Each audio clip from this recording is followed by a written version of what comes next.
guys, what is up? It is Snitchery. How are you doing? I'm excited for today's video. I hope you guys are too. Today, we're gonna do some reviews. Now, as you guys know, I'm not needlessly shady for the sake of being shady, but if something sucks, I'm gonna tell you guys about it. And the products that we have today, for me, will all be first impressions, which I'm really excited about, except one. The other three, I've never tried before. So as the title states, we are going to be testing the most overhyped makeup products on the internet right now. By overhyped, I don't mean that they are hyped beyond what they deserve, because like I said, I haven't tried them yet. I just mean they are hyped over other products, if that makes sense. We're gonna be testing the Anastasia Beverly Hills Norvina Volume 3 palette. We're also gonna be testing the Soft Nygaard X Colourpop lip set here, which I'm really excited about. I really like her. We're also gonna be testing the Dragun Beauty Face Palette. I have not dipped into this yet, but I'm very interested. And last but not least, we're gonna be trying the Benefit Cosmetics Brow Styler. This is the product I've used before. It's actually the product that Benefit Cosmetics was celebrating when they brought us to Tokyo, so I have tried this.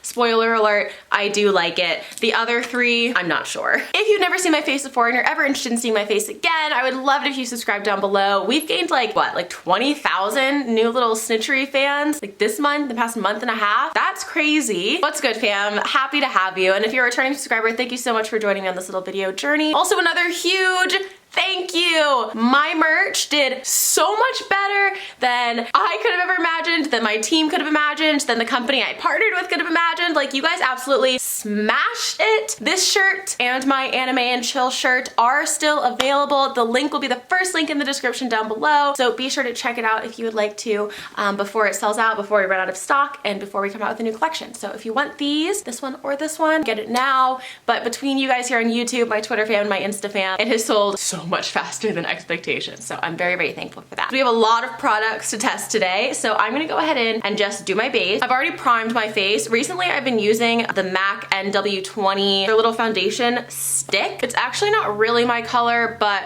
it's close enough. They sent me the entire range, but I don't wanna just be like opening them and testing them, because I do like to give away foundations that I don't use to the shelter here. So I try to just do my best to find my color match, and then if it's not my color match, sometimes I just like, it is what it is. Like, I want to give the rest of them away. So it's not perfect, but it works.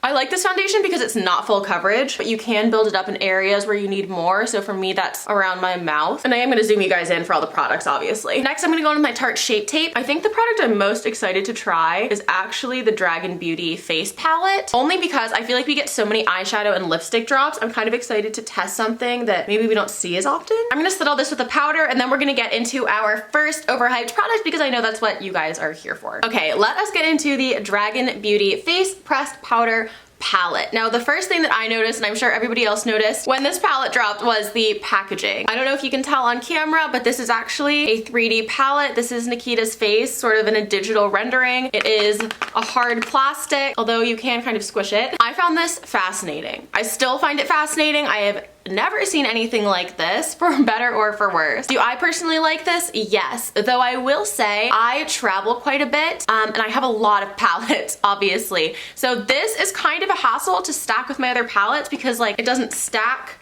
properly. I think more so this is supposed to be a display piece. It's supposed to be sort of like a showstopper piece that you would set up in your beauty room or something like that. So for my lifestyle, it's actually kind of a hassle, though I do love the high concept of it, and removed from its use value, I think it's incredible. Inside the palette, we have 6 shades. I feel like in a lot of the photos of this palette, you guys can't tell how big the pans actually are. I've seen a lot of people saying that for only 6 shades, the price point is really high. Obviously, they're much bigger than eyeshadow pans, but you do only get 6 shades, so I guess it kind of depends on you. This retails for $45, which I think is comparable to similar products. Again, it's up to you whether you want to spend your coin. So I think for me, I'm gonna go in with Femme rather than Surge. Surge looks very dark for me, obviously. I do appreciate that she included a darker shade in the palette. This is the MAC 13 something brush. Ugh, I rubbed it off. I use this brush constantly. I'm gonna go in with Femme, and I'm just gonna see what it does along my cheekbones. You know what? I'm not mad at that. I'm really not mad at that. Here's one side. Don't mind my little brown hairs, okay? They're gonna be around more often than not. Here's the after. We obviously haven't blended it yet, but you can see sort of the idea. When I contour, I usually bring it around in sort of a crescent shape to create a hollow too. I'm also gonna go in with them and go underneath my chin and contour down here. What I do next is I usually bring a lighter shade up underneath my contour. Nikita's does not have a light matte shade in her palette, so I'm gonna be going in with the Meet Matte Nude palette and taking a mix of Matte Lombardi down here and Matte Malloy, dip underneath, or I just created that line, and then buff it out. So here's before and after. I think it looks quite nice. It looks surprisingly natural, which I wasn't expecting. It blends quite easily. I'm just gonna add a little bit more pigment because we did buff it out quite a bit. I can't even lie to you. I think that looks really nice. I think it might be a bit of a bias because it works really well for my skin tone. It's very subtle. So for me, it was very easy to blend out. I don't know if you have a much lighter skin tone, if it would be as easy to blend or at least as easy to melt into your skin, but because it was so close to my skin, my undertones, extremely easy to work with. Next, I'm gonna take a blush. I think I'm gonna go in with Tea Girl rather than Baby Girl. Normally I go for a matte blush, but I've been loving oranges lately, so I'm gonna give Tea Girl a go. Just dip it into my blush brush, take it along right where I did that contour. I am loving this. I know I might sound surprised. This was the product that I was most dubious about just because the packaging is so strange, but it is weirdly gorgeous. That's stunning. I think for the highlighter, I'm gonna go in with silicone rather than Fant. Well, let me swatch both. Okay, so here are the swatches of the highlighters. The purple one is Fantasy and the yellow one is silicone. I don't typically like highlighters like this. I like a highlighter that glows rather than a highlighter that sparkles. I'll show you what I mean by using the Bare Minerals highlighter that I swear by. So do you see how these two sparkle? There's more pigment and this one just kind of glows when it catches the light. Regardless of how you turn your hand, you can still see these two, and this one just sort of disappears and reappears as the light hits it. Now Nikita's very extra. I think a lot of her fans are very extra as well, so it makes sense for her to have like these sort of really, they're almost chunky highlighters, these really pigmented highlighters. They remind me of the Lime Crime highlighters, the highlighter trios. I'll see if it works a little bit different on a brush. I'm taking a silicone on my brush right now. Weirdly, not much pigment came off on a brush. Ooh, okay. Okay. I see the vision. You pick up more of the chunkiness, the chunky glitter, the chunky pigment when you use your finger. And when you use a brush, you just pick up sort of more glowy powder and then the occasional little sparkle. That is really pretty. I will say, see how it has sort of like a sparkly sheen?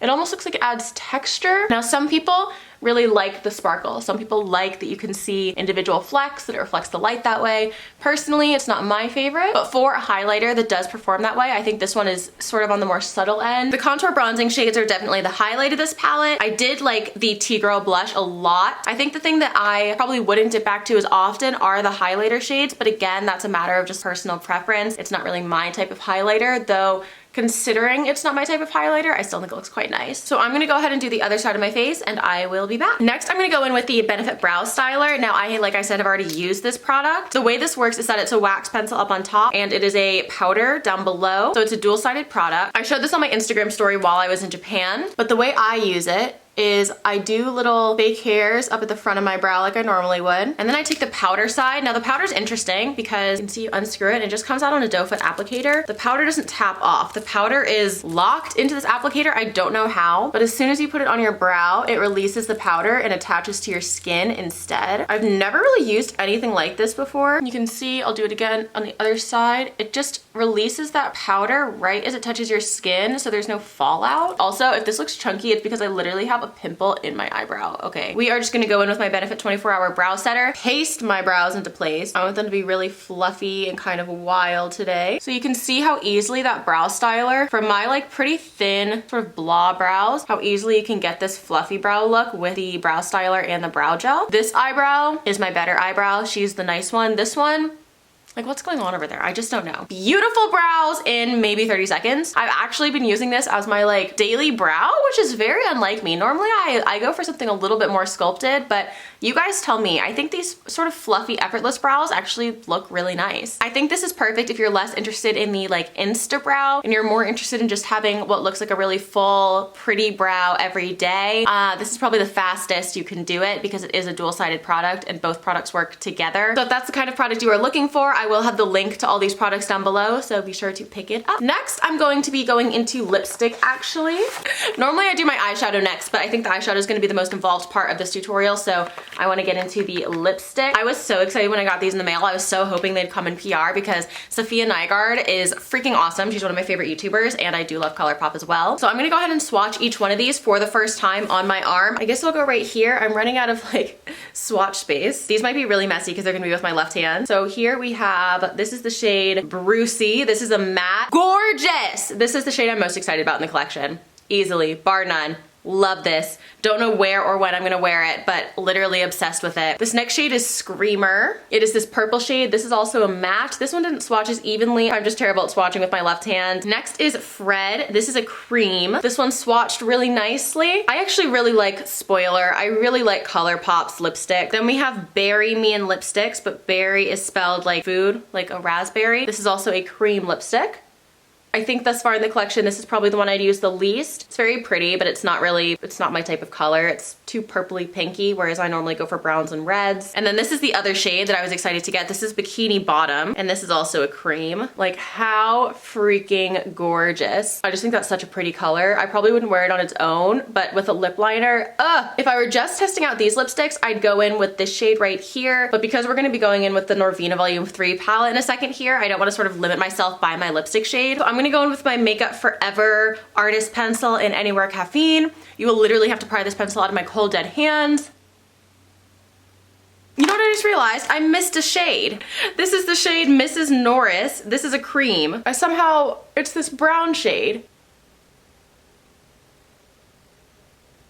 I feel like, you know what? After using that, I feel like this liner is too dark for it. I'm gonna take that off. Oh, the lighting's changed so bad. Hi. I definitely like it better without the liner. It feels very nice on the skin. Now let's get into the showstopper, the ABH Norvina Volume 3 palette. Now this palette is kind of ridiculous.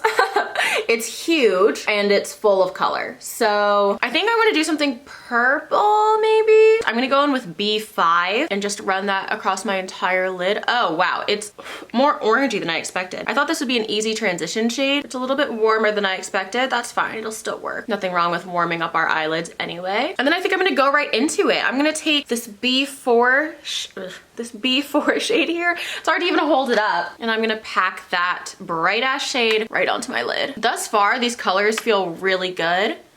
I haven't really tried blending them into each other, but I'm getting an even color. I am getting some fallout, just a tiny bit. You can see right there. For such a bright shade, really not much. It's not skipping, which is nice, though I am patting. I'm not dragging the brush. I'm gonna go ahead and take a mix of C3 and a tiny bit of that B4 shade we just used and buff that out. Thus far, I'm freaking digging this, y'all. This looks amazing. I'm gonna go in with C4, this darker purple shade here, and pack that into both the outer corner and the inner corner of my eye and running it along the crease here. As I said, there is some fallout, but it's really not much. And then I'm gonna diffuse that color up into that crease. And I'm gonna be taking E2 and placing it in the same spot just to add even more dimension. It's also gonna warm up the eye a little bit. This shade is a little bit warmer than I anticipated. I'm not mad about it though. Next, I'm gonna take E5, this sparkly purple here, with my finger and just toss that right in the middle of my eye look. Right in between where we just packed those two darker shades. And then I'm gonna brighten that up even further by going into, I think, D5, this sort of rose gold shade here, and popping that right over our purple shimmer. I'm gonna go ahead and take B4 and C4 in the same pattern I did on the top. So putting B4 underneath my entire eye, and then taking C4 and just doing it on the outer and inner corner. Then I'm gonna take a little bit of that E5 shade, pop it in the middle, and that D5 shade and pop it over top. So just mimicking the top of our eye. Then I'm gonna take C1 here on the big fluffy brush we've been using to blend. Just take a little bit and I'm gonna, well, let me swatch it first. Take a little bit and just go along my brow bone here. I'm gonna pop some of that gold right in the middle actually too, just on the top. And then I'm gonna take that same shimmery shade and pop it into the inner corner. I'm gonna go in with the ABH liquid liner. I've actually never tried this either. Ooh, I don't think I like the applicator at all. Yeah, definitely do not like this. I think it's pretty hard to work with. Yeah, no, no, no. We're not gonna fuck up this eye look. Trying to get fancy with a new product. This is the NYX Epic Ink Liner, by the way. My trusty fave. So I'm gonna take my Kush mascara, just run it along my lower and upper lashes. So while the liner for me was a flop, an immediate flop, I do not like that applicator. The palette was actually really easy to work with. I really appreciate that she gave us color. Though I will say I think this eye look would look really pretty if it was a purple smoky eye, and we don't have the capacity to do that with this palette. There is no white, there's not really a good transition shade for me at least, and there's no black or really dark brown. That's kind of an interesting choice for a palette with this many colors. She has 3 of them. There are 3 Norvina palettes, so I guess this is more so supposed to be like a complimentary palette, but for how expensive it is and for how many colors there are, I would kind of expect you to be able to take this palette, buy it, and just use this palette to create eye looks. And obviously I was able to create one, but I would have been happier with a black. I would have been happier with a white, or even just a light taupe color, a dark brown, just something to deepen up the color and to brighten up the looks. I'm kind of surprised that it doesn't have either of those. I think this palette is probably for people who already have lots of other palettes because it is so colorful. Maybe it's more of an artistry palette. So maybe she figured anyone who bought it wouldn't necessarily need those colors, but if I'm gonna be lugging this around for things like travel, I wanna be able to just lug this around. So I think that would be my main criticism. I'm gonna go ahead and finish my other eye and put lashes on, and I'll tell you my final thoughts. Okay, so I am back. I put lashes on, and as you can see, this side is the side we just did just using the Norvina palette. It's very pretty. I think the shadows performed quite well. I do think it looks really nice. However, if you have a black, you can go all freaking in. Like, I wish the palette had a black shade. I know there's gonna be plenty of you who prefer this eye. Per day, I probably prefer this eye as well. But if you wanna go like really dramatic, really smoky for spooky season, like, you need that black, and the black just complements the purples so well. I wish it was in the palette. It's not, but if you do makeup on a regular basis, I'm sure you have a black shadow, so I do think the black complements this palette quite well. And that is the completed look, y'all, with all of our first impressions. I will say that for the most part, I liked everything I tried. I will say I probably wouldn't use all these products together on one face, and by that I mean that the brow styler is more of sort of, for me, a fluffy, effortless, no makeup product. I would say this lipstick is the same. Now, if I had used one of the darker lipsticks, maybe it would match this look a little bit better. But this will definitely snatch you, and especially with how chunky and glittery the highlighters are, this is for like a full snatched face. Personally, I would buy this palette for $45 because these 4 shades are really easy to work with. As personal preference, I probably wouldn't use the highlighter again. And then as far as the Norvina palette goes, I do really, really like it. I think the shades perform really, really, really well. I didn't have any trouble blending anything. Everything complemented each other that I used. However, I think with a palette this large, especially one that has these professional names, the numbers and the letters, I feel like you have to have 1 or 2 transition shades. I feel like you have to have a couple light shades. You have to have a couple dark shades to help deepen up the crease. I would reach for this if I needed a spot of color and if I wanted to do a colorful look, but I do think it's a shame that you would have to reach for another palette as well to get something more complete. Even if I wanted to go more low-key, like the look I had before I darkened it up with the black, I would still want something to smoke it out because I think you guys could see it was very much just purple shadow and lashes. I feel like you don't get the depth that you need with just this palette. That said, if you are buying the Norvina Volume 3 palette, because it's so colorful and it's such an artistry-based palette, no doubt you have other palettes in your collection that have those colors. But as far as the shadows performing, they were incredible. If you made it this far in the video, hit me with a lipstick emoji down in the comments, or tell me which of these 4 products you are most excited about, or which one disappointed you the most as I was applying it. Make sure to check out my merch down below if you want to grab it before it sells out, if you really like this design and want to make sure you cop it. And thank you for being my friend today and always. I will see you guys in the next one. Mwah! Bye, guys!